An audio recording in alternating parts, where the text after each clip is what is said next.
Diddy Kong Racing is a better racing game than Mario Kart 64. Despite being the second highest selling Nintendo 64 game at almost 10 million copies, Diddy Kong Racing is better in almost every single way. DKR's got better tracks, it's got boss battles, you got an overworld you can explore, it's got a story mode, tons of vehicles to use, and even a big ass dinosaur wreaking havoc on some of the tracks. And each world is super unique, ranging anywhere from flying a plane around a volcano to zooming around a beach on a hovercraft. And although not being the most complex, the controls still hold up to this day. It's got to be one of my favorite racing games ever made. Diddy Kong Racing was released in 1997 and developed by game developer heavy hitter Rare. Rare made tons of classic games in the 90s for Nintendo like Battletoads, Donkey Kong Country, and GoldenEye 007. By 1994, Nintendo even had a 49% share of the company. They were Nintendo's go-to second-party developer. In the beginning of the Diddy Kong Racing development process, Rare wanted to make a racing game, but they knew they didn't want to make just another Mario Kart. 10 years prior, they had made a racing game called RC Pro-Am for the NES that was pretty successful, selling around 2 million copies. And so for this new Nintendo 64 racing game they were making, they originally thought it should be an updated Pro-Am. All the 3D models from their top-of-the-line Silicon graphics workstations were created, the tracks were made, and the game was pretty much at the last stages of creation. It even had an adventure mode inspired by Disney World, complete with a theme park-looking hub to connect all the worlds and levels. But they're worried about the strength of Pro-Am's IP. The game was widely enjoyed and sold well, sure, but it wasn't a household name. The holidays were also creeping up, which was always a great time to release that big AAA game and rake in all the sales, but their big project, Banjo-Kazooie, just wasn't ready yet.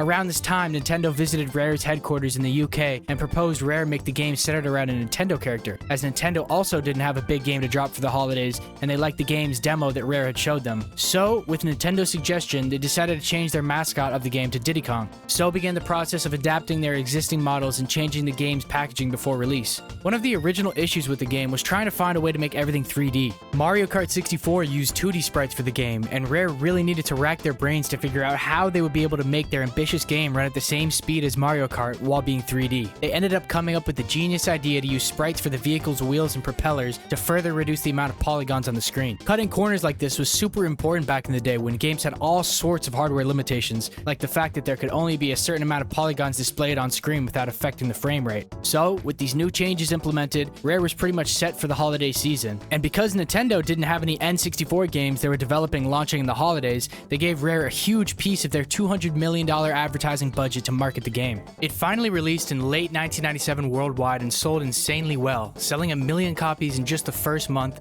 and over 4 million throughout its lifetime, giving it the title of the 8th highest selling Nintendo 64 game of all time. Critics and fans alike praise the game's incredibly vibrant graphics and intuitive level design. Even till this day, many people, including me, cite Diddy Kong Racing as one of their favorite racing games and games on the entire N64 platform. It was able to take a genre so popular at the time like racing games and add its own spin to it with its unique atmosphere, vehicle system, and adventure mode. It really is a truly amazing game. All of this, however, would not be the same without its incredible soundtrack, and we have the legend himself, David Wise, to thank for that. David Wise, who you may already know from his works in Donkey Kong Country, got his start working for Rare in 1984 when the founders walked into the music store he was working at. After impressing Rare with music demos he had programmed and written for the Yamaha music computer CX-5, he was offered a job on the spot and thus began a legendary 30-year-long job composing for them. For the next few years, Rare began to push out an insane amount of games, resulting in David Wise composing for more than 50 games. His most memorable throughout the NES and SNES eras were soundtracks for Battletoads and Donkey Kong Country, the latter really being the game that people still talk about to this day, more than 30 years later. The soundtrack to Diddy Kong Racing, however, is one of my favorites. It's upbeat, super catchy, and creates the perfect environment for Diddy Kong Racing's worlds.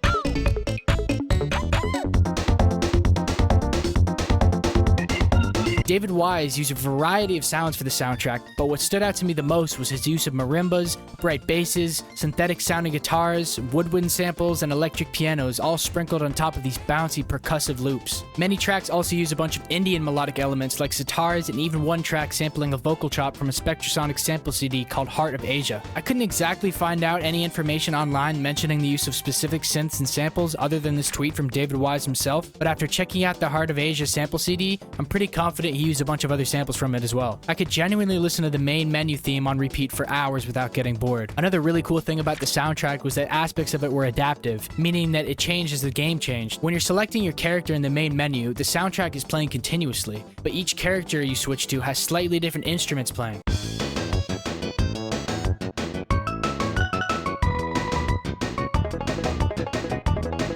Another cool example of adaptive music in the game is how the soundtrack slightly speeds up after every lap, which may seem insignificant, but as you're playing it, it really makes that final lap intense. I really think that it's stuff like this that furthers the immersion and shows just how much the developers care about the little details. Music has the power to add a certain level of immersion and atmosphere to games that just nothing else can. And I think Diddy Kong Racing is the perfect example of this. I genuinely couldn't imagine any other soundtrack better fit for the game. And with that being said, I'm gonna try to make my own Diddy Kong Racing style track. Let's get right to it. So I think I want to start this off with some keys. Do.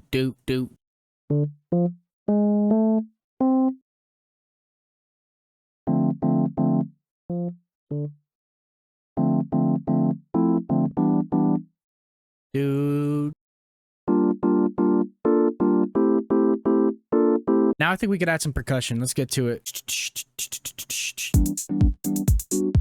get a little bass line in here.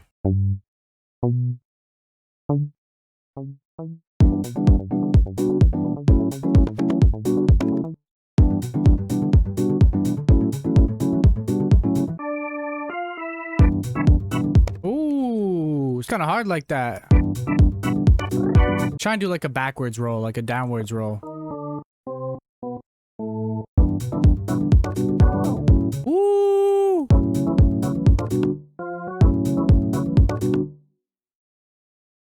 We can just do a little do.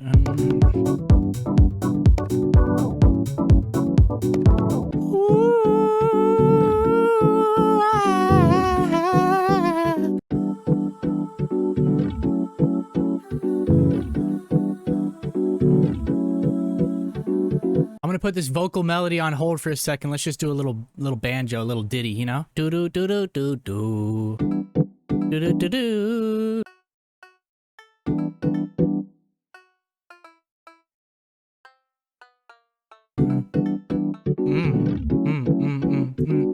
Oh, bouncy.